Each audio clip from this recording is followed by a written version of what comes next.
Salut à tous, bienvenue. On est ravis de vous retrouver aujourd'hui pour un spécial dossier Qualita très important. On va dire que c'est une actualité brûlante dont nous allons parler. Et puis derrière ce nom, audioprothésiste, bien, il y a des gens, évidemment. On l'oublie parfois parce qu'on parle des équivalences, des diplômes, etc. Mais il y a des gens qui ont fait leur alia, qui ont eu le courage de venir, malgré le fait qu'ils savaient que la situation n'était pas simple. Alors aujourd'hui, à mes côtés, on va commencer par Ilana Koskas, que vous connaissez déjà. Voilà. Salut Cathy. Bonjour Ilana. Alors en 2 mots, vous pouvez vous présenter pour ceux qui ont raté les précédentes émissions ? Alors, je suis responsable de l'association Nitsot Sionatan. On s'occupe de l'équivalence des diplômes France-Israël, notamment l'optique, l'optométrie, qui est déjà lancée, qui existe déjà, comme on en avait parlé la dernière fois. Et surtout, le dossier des audioprothésistes français, donc la reconnaissance du diplôme en Israël. Ok. Alors, à nos côtés se trouve une jeune femme qui s'appelle Déborah Yayon, qui a 30 ans et qui est en Israël depuis maintenant 9 ans. Elle est audioprothésiste diplômée d'une école prestigieuse en France. Depuis 10 ans, on est ravis que vous soyez là. Bonjour Déborah. Bonjour. Alors, vous allez nous raconter votre expérience. Je crois que vous commencez à travailler. Oui, je travaille déjà depuis que je suis arrivée. Et il faut dire que vous êtes un peu une exception. Voilà, je suis un peu une exception par rapport aux autres. Alors, je crois, combien d'audioprothésistes sont actuellement en Israël ? Actuellement, on est 8. Francophones, bien évidemment. Okay. Voilà. Francophones. Sur les 8, on est 2 à travailler. D'accord. 2 à pouvoir travailler. Ok, alors maintenant, on va juste présenter Meir Lambroseux, puis on va lui souhaiter un grand Mazal Tov, parce que ça fait 1 an, tout juste qu'il est arrivé en Israël. Merci beaucoup. Donc, vous avez 29 ans, vous êtes père de 5 enfants, tout à fait. Vous ne travaillez pas pour l'instant, et vous êtes diplômé aussi d'une école prestigieuse d'audioprothésiste en France, vous avez passé un concours, enfin, vous avez travaillé dur, vous avez fait de longues études aussi, comme Déborah. Alors, on va raconter un petit peu comment ça se passe. Alors aujourd'hui, Ilana, la formation d'audiologue, d'accord, le diplôme d'audiologue, on va dire, ou d'audioprothésiste plutôt, ce sera plus juste. Si je commence à m'embrouiller, ça ne va pas aller. Donc, le diplôme d'audioprothésiste, voilà, n'existe pas en Israël. Donc, quand on est audioprothésiste avec un diplôme d'une grande valeur, il faut quand même le préciser, et ça, on va y revenir avec vous, Déborah. On est diplômé, on a fait des études très difficiles, on a passé un concours très dur, et on n'est rien ici. Non, on n'existe pas. C'est super. Voilà, on n'existe pas. C'est ça. C'est un très, très gros challenge, comme je le disais, parce qu'il y a énormément de juifs qui se lancent dans ce domaine-là et dans ces études-là en France. Et il y en a de plus en plus qui pensent à l'ALIA, évidemment. Et quand ils arrivent ici, malheureusement, avec leur diplôme d'audioprothésiste, ils ne peuvent absolument rien faire dans leur domaine d'activité. Donc, c'est vraiment une fin de non-recevoir. Ils ne peuvent pas travailler. Non, ils ne peuvent pas travailler dans ce domaine-là, absolument pas. À part quelques exceptions, mais c'est vraiment un cas exceptionnel, le cas de Dvorah. Alors Dvorah, racontez-nous, parce que ça nous intrigue. On nous dit, en même temps on est en Israël, donc on a l'habitude, ne vous inquiétez pas, ça sera pareil pour vous, mais donc on nous dit non, tu ne peux pas travailler quand tu es audioprothésiste, oui. Et vous travaillez. Alors ? Moi je travaille exactement de la même manière que je travaille en France, mais je ne suis pas reconnue en tant qu'audiologue israélienne, c'est-à-dire que je peux signer sur absolument aucun papier, aussi bien au niveau test d'audition, au niveau équivalence pour les appareils auditifs. Tout ce qui est démarche administrative par rapport à la copatroline, je ne peux absolument rien signer. Donc je travaille comme une technicienne en fait. Donc mes patrons ont accepté de m'embaucher. Bien sûr, ils ont bien fait. Ils vous payent comme une technicienne, ils ont le savoir-faire à l'expérience. Et je travaille aussi à mi-temps. D'une professionnelle. Okay. Loin de chez moi. Et donc voilà, je peux absolument pas faire un test d'audition à quelqu'un et signer dessus et lui donner le papier. Alors quoi consiste, on va revenir d'abord pour éclaircir un peu le sujet, en quoi consiste le métier d'audioprothésiste ? Alors le métier d'audioprothésiste consiste au choix, à l'adaptation, au réglage et au suivi des appareils auditifs. C'est-à-dire qu'en France, les personnes arrivent avec une ordonnance du médecin ORL pour se faire appareiller. Après avoir été dépistés comme quoi il y avait une perte d'audition, ils viennent chez nous et on leur adapte des appareils auditifs. Alors chez nous, ça veut dire quoi ? Chez nous, en tant que... en tant qu'audioprothésiste. Ok. Privé ou dans un centre ? En France, de toute façon, c'est que privé. Et en Israël, c'est en lien avec la copatronyme, en fait. Alors, si on dit que l'audioprothésiste n'existe pas en Israël, qu'est-ce qui existe à la place? Alors, c'est Klinai Tikchoret. Ok. Donc, les Klinai Tikchoret, ce sont des personnes qui sont cliniciennes de la communication, c'est-à-dire qu'elles travaillent aussi bien en orthophonie qu'en audiologie. Voilà, en audiologie, mais pas spécialisées en audioprothèse. Donc, quand elles sortent, si vous voulez, des études, elles savent tout ce qui est audiologie, c'est-à-dire c'est elles qui font les tests d'audition à but de dépistage, à but de diagnostic. Et elles ne sont pas capables de créer un appareil. Non, elles ne créent pas. De toute façon, non plus, on ne les crée pas, on les adapte. Mais elles n'ont pas de formation spéciale pour ça. En général, après, elles se spécialisent. Au fur et à mesure qu'elles travaillent, elles se spécialisent dedans, dans les appareils. D'accord. Mais il n'y a pas de formation propre à ça. En fait, même dans les études, c'est très, très général. En général, ils n'abordent pas le thème de façon approfondie. Ce qui est important en Israël, c'est le côté médical. Parce que la différence, elle est que en France, l'ORL fait le dépistage. En Israël, c'est la Klinai Tikchoret qui fait le dépistage. L'orthophoniste. Voilà. C'est la clinicienne qui fait le dépistage pour le diagnostic, si vous voulez. Comme en optique et en optométrie, c'est la même chose. L'optométriste, ici, fait le dépistage s'il y a une baisse de vue. C'est la même chose. D'accord. Alors, on avait dit la dernière fois, notamment avec Ilana, que, il n'existait pas de formation académique, mais il y avait un métier qui se rapprochait, on va dire, des audioprothésistes, c'était les audiologues. Et bien que cette formation n'existe pas, puisque les audiologues sont arrivés en Israël de l'étranger. Et donc, c'est Israël qui s'est adapté avec les gens qui arrivaient et qui étaient formés pour ça. Voilà. Alors, quel rapport entre les audiologues et les audioprothésistes? L'audiologue, justement, il a la possibilité de faire ce diagnostic-là, de perte d'audition. En fait, les études d'audiologie sont plus approfondies au niveau médical par rapport à l'audioprothèse. Donc, quand ils ont comparé les études ici, par exemple, de la Belgique en audiologie et en Israël, juste dans la partie audiologie, ils ont vu que c'était la même chose, donc ils ont donné l'équivalence. Ça veut dire qu'en fait, ils ont scindé en deux la formation de Klinai Tikchoret, voilà. D'accord, et ils ont reconnu, on va dire, tout ce qui avait trait à l'audiologie. Exactement. Je précise, ils l'ont scindé en deux uniquement pour les cas de l'étranger et non pas pour les cas israéliens. Et ça, ils y tiennent énormément au ministère de la Santé. Ils ne veulent pas scinder en deux la profession. Ils veulent absolument garder la profession, une seule et même profession pour les deux parties. Donc, Shmiya, l'audition et Dibour. La parole. On peut dire ça comme ça. Alors, Rudy, Meir, ça va pas du tout. Donc, Meir Lambroso, je me tourne vers vous parce que vous êtes là depuis 1 an. Vous étiez au courant, bien sûr, j'imagine, en tant que papa de 5 enfants, que ça allait être difficile de travailler. Et vous l'avez fait quand même. Alors bien évidemment, donc j'étais au courant, j'étais en contact avec Déborah depuis déjà presque 1 an et demi avant mon alia. Donc elle m'avait très bien expliqué qu'ici c'était assez compliqué de faire reconnaître notre diplôme et donc de travailler en Israël dans l'audioprothèse. Malgré cela, j'ai quand même décidé de venir et de faire mon alia avec donc ma femme et mes 5 enfants. Maintenant, j'ai pas perdu espoir. C'est-à-dire quand je suis arrivé, j'ai quand même envoyé des CV à beaucoup de centres d'audition donc israéliens. Malheureusement, alors la réaction était quand même assez similaire dans tous les cas. C'est-à-dire que j'envoyais mon CV, j'avais une réponse 2-3 jours maximum plus tard après. Et en fait, donc il y a un besoin. La personne, donc les gens m'appelaient, le centre m'appelait en me disant écoutez, votre CV m'intéresse énormément. Je vois que vous êtes qualifié, je vois que vous avez travaillé dans le domaine. Moi, j'ai travaillé 5 ans en France, donc je connais bien mon métier. Et ils m'ont fait comprendre qu'ils étaient très intéressés par mon profil.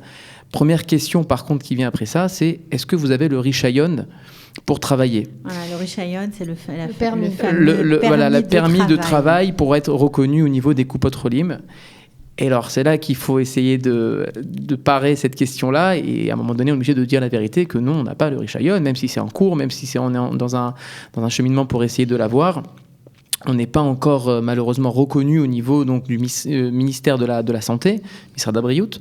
Et donc c'est là en général que ça clash et que là, les personnes nous disent écoutez, je suis vraiment désolé, vraiment votre profil nous intéresse, mais encore une fois, sans ce Rishayon, on n'a pas le droit de vous prendre et on risque de perdre nos accords avec les Coupot Olim. Donc c'est là en fait que l'espoir s'en va. Alors vous le saviez, vous êtes quand même venu. Pourquoi vous avez un esprit pionnier, vous avez décidé avec Déborah de vous battre pour les autres, pour tous ceux qui sont derrière vous. Alors c'est vrai que déjà Déborah se bat depuis très longtemps, depuis qu'elle est arrivée aussi, elle n'a pas baissé les bras, toute seule en plus. Et, pas toute seule. Et d'ailleurs on peut lui dire un grand bravo parce que c'est vrai que 9 ans, je ne sais pas si beaucoup auraient tenu tout ce temps-là. Donc bravo. Et c'est vrai que à distance se battre c'est très difficile. Alors c'est vrai qu'on a ce côté un peu pionnier et surtout on est un peu sioniste aussi, hein. On a grandi dans des écoles qui nous ont fait apprendre l'amour de la terre d'Israël et donc pour moi c'était une évidence qu'il fallait venir en Israël coûte que coûte, malgré les difficultés. Et c'est vrai que sur le terrain c'est plus facile de se battre parce qu'on est vraiment confronté au problème et donc voilà, aujourd'hui on espère faire avancer les choses et je pense que ça avance, malheureusement trop lentement à notre goût, mais ça avance. Bon, alors Ilana, vous avez fait ce parcours du combattant pour les opticiens. Qu'est-ce qu'il faudrait en fait pour que ces Coupot Olim qui ont besoin de gens qualifiés, on va dire à la française, parce qu'après tout, on va y revenir, mais c'est très difficile d'être audioprothésiste, ce n'est pas donné à tout le monde. Qu'est-ce qu'il faudrait pour que ça marche et pour que par exemple Meir ait son diplôme, enfin en tout cas son permis d'exercer sa profession? Alors, il faut simplement, encore une fois, comme on a fait pour les opticiens, les optométristes, il faut absolument créer une passerelle académique qui permettrait en fait de faire le pont entre les études d'audioprothèse en France et les études, en tout cas le statut d'audiologue en Israël. À partir du moment où on peut rattraper toutes les matières, on peut rattraper toutes ces études-là, c'est un complément d'études, si on peut appeler ça comme ça, qui peut se faire assez rapidement, en un an et demi, avec des cours du soir. On est en train vraiment pour parler avec une fac. Et on pourrait éventuellement prendre ces cours du soir et commencer à travailler, même si on n'est pas tout à fait encore reconnu? Je crois pas. Tant qu'on n'a pas le permis d'exercice, je pense pas que ça sera possible. D'accord. Mais ça sera une formation, j'imagine, qui sera courte. En tout cas, on fera en sorte pour qu'elle soit courte, parce qu'on a bien compris que chaque olé a d'autres besoins professionnels, familiaux, etc., en plus que les études elles-mêmes. Donc c'est vraiment ce qu'on essaie aujourd'hui de faire avec la Michlelet Hadassah de Jérusalem, avec laquelle on n'a pas encore d'accord définitif, mais on a déjà le soutien du ministère de la Santé. Ça, c'est une chose qui est nouvelle et c'est une chose qui a changé. Ça date de quand ? C'est tout neuf, c'est il y a une semaine, 10 jours. Ah voilà, on est dans le feu de l'actualité. Donc le ministère de la Santé soutient, on va dire, l'idée de la passerelle, l'idée du complément d'études. On a un vrai soutien officiel du ministère de la Santé à ce niveau-là. Maintenant, il faut trouver un partenaire académique qui est prêt à nous suivre dans cette idée de passerelle. Alors, comment justement motiver et convaincre ce partenaire académique ? Déjà, on l'a déjà fait, on les a déjà rencontrés. On peut lui expliquer la demande sur le marché du travail. Ça veut dire la demande des Israéliens. La demande israélienne, du marché du travail israélien, exactement. Ça veut dire quoi? Que je comprenne bien, que tous les gens qui nous écoutent comprennent. Votre qualification, de par vos études poussées, est différente des audiologues présents ici? Oui, elle est plus spécialisée. Ouais, alors juste pour dire encore un petit mot sur ça, on a des amis français qui ont fait leur étude donc de Klina et Tikchoret en Israël et qui ont fait le choix de faire leur alia avant leurs études, donc après le bac. Ouais, c'est intéressant comme comparaison. Voilà, donc on a des échanges avec des Français qui ont fait leur étude de Klina et Tikchoret. Alors c'est vrai que clairement sur tout ce qui est la partie audiologie, comme avait expliqué Déborah, donc les tests auditifs pour le dépistage, ça effectivement ils ont peut-être une longueur d'avance sur nous. Par contre tout ce qui concerne l'audioprothèse proprement parlé, c'est-à-dire le réglage des appareils, l'adaptation prothétique, donc ce qui est aussi le cœur du métier, ça par contre ils disent clairement qu'ils ont des grosses lacunes dans ce domaine-là et c'est là que je pense que c'est pour ça qu'ils parlent tous fort ici. Voilà, exactement, pour se faire entendre. Leurs appareils sont mal réglés, tout simplement. Je pense. Vous arrivez très vite. Voilà, donc je pense que réellement le professionnalisme français pourrait aider à développer le marché israélien dans l'audioprothèse. Je vais vous raconter une anecdote, je ne sais pas si... ça... Mais oui, mais on adore les anecdotes. Voilà, donc je suis parti jusqu'au bout de mes recherches pour trouver donc, un travail dans le domaine de l'audioprothèse. Et je suis parti voir donc une société qui importe des appareils, une des plus grandes marques d'appareils auditifs mondiales. Et donc, je suis parti rencontrer la personne, le responsable technique, donc importateur de cette marque d'appareils auditifs, Siemens. Et donc, en discutant avec lui, je lui ai parlé d'appareils que moi, j'ai utilisés en France, que j'ai adaptés des personnes malentendantes en France avec ces appareils-là, que lui-même ne connaissait pas. Donc, il est censé représenter la marque, l'importateur de cette marque-là. Et je connaissais des produits que lui-même ne connaissait pas. De sa marque. De sa propre marque. De sa propre marque, exactement, qu'il importait. Et donc, en fait... Oui, parce qu'en fait, l'importateur fait ce qu'on lui demande, en fait. Il répond à une demande, tout simplement. Voilà. Et donc, il en fait... ce qu'on lui demande, oui.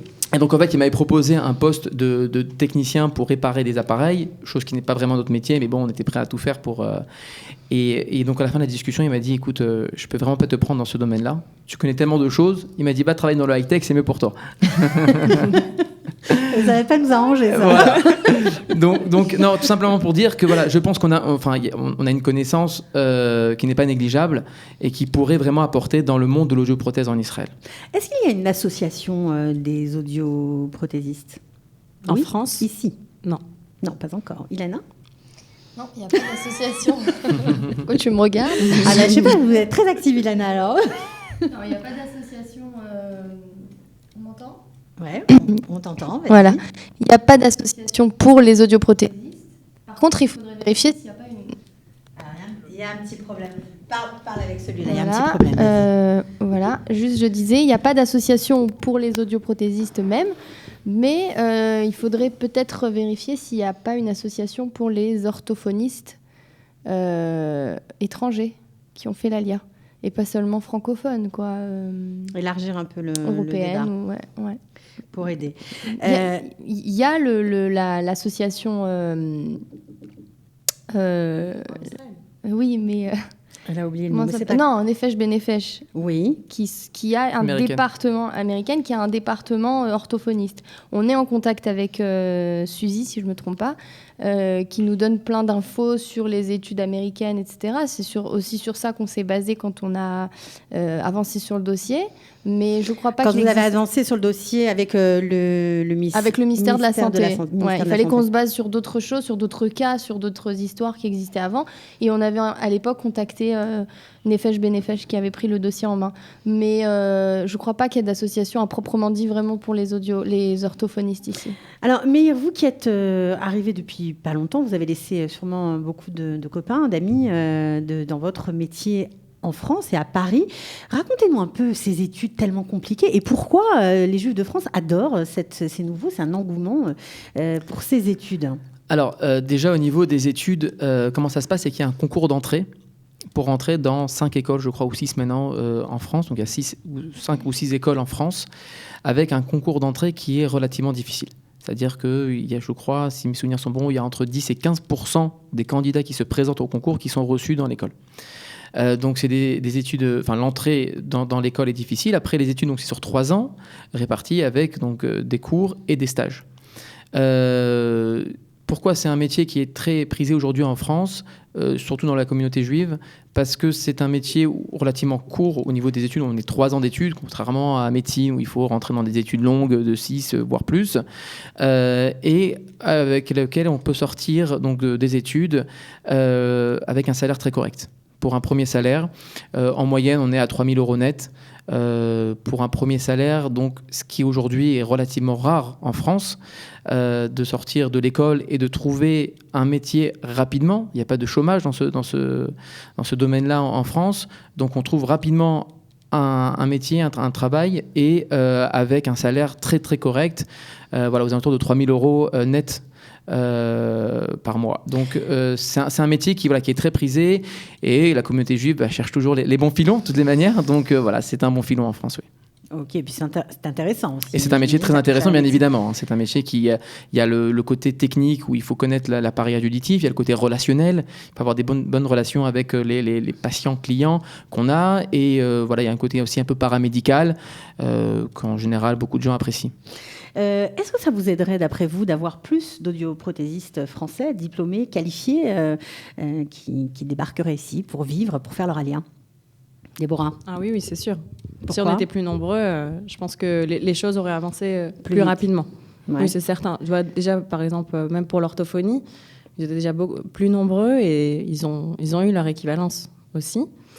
Et dans d'autres domaines, on voit en médecine, les infirmiers, tout ça, ça avance, les pharmaciens, ça avance beaucoup plus vite. Donc, enfin, plutôt de penser que c'est un frein et qu'il n'y a pas d'espoir pour eux, il faut peut-être changer un peu la mentalité. Oui, Hein, mais pousser à venir. Alors, vous dites après un an de galère. Non, alors je pense aussi que c'est un cercle vicieux en fait. Beaucoup de gens audioprothésistes français aujourd'hui aimeraient venir habiter en Israël. Malheureusement, le problème de l'équivalence, c'est quand même une question, à part certains fous comme moi par exemple, qui se jettent dans l'eau. C'est vrai que c'est une question qui ralentit les gens et donc c'est très problématique aujourd'hui au sein de ce métier-là pour les gens qui souhaiteraient faire la LIA. C'est un problème, ça commence à devenir un problème pour vous de ne pas travailler après un an? Alors déjà, je travaille quand même, pas dans l'audioprothèse, mais je travaille quand même. Comme 50% des francophones qui font leur ALIA et qui n'ont malheureusement leur diplôme qui n'est pas reconnu, je suis dans un call center. Pas toujours très facile, très gratifiant au quotidien. Mais ça aide. Ça a le mérite d'exister en tout cas, ça vous permet de rester ici. Exactement. Donc on ne va pas cracher dessus, bien évidemment. Bien sûr que non. Ça aide. Maintenant, c'est vrai que il ne faut pas voir ça à long terme. C'est vraiment un tremplin pour pouvoir après essayer d'exercer dans sa profession. Et donc c'est pour ça qu'en parallèle, on se bat pour avoir cette équivalence. Bon, alors si vous nous avez suivis, chers audioprothésistes de France, vous avez compris, on a besoin de vous ici. Les choses bougent, ça avance. Il y aura peut-être bientôt une passerelle pour des études académiques avec la Michlelet Hadassah. En tout cas, on vous le souhaite.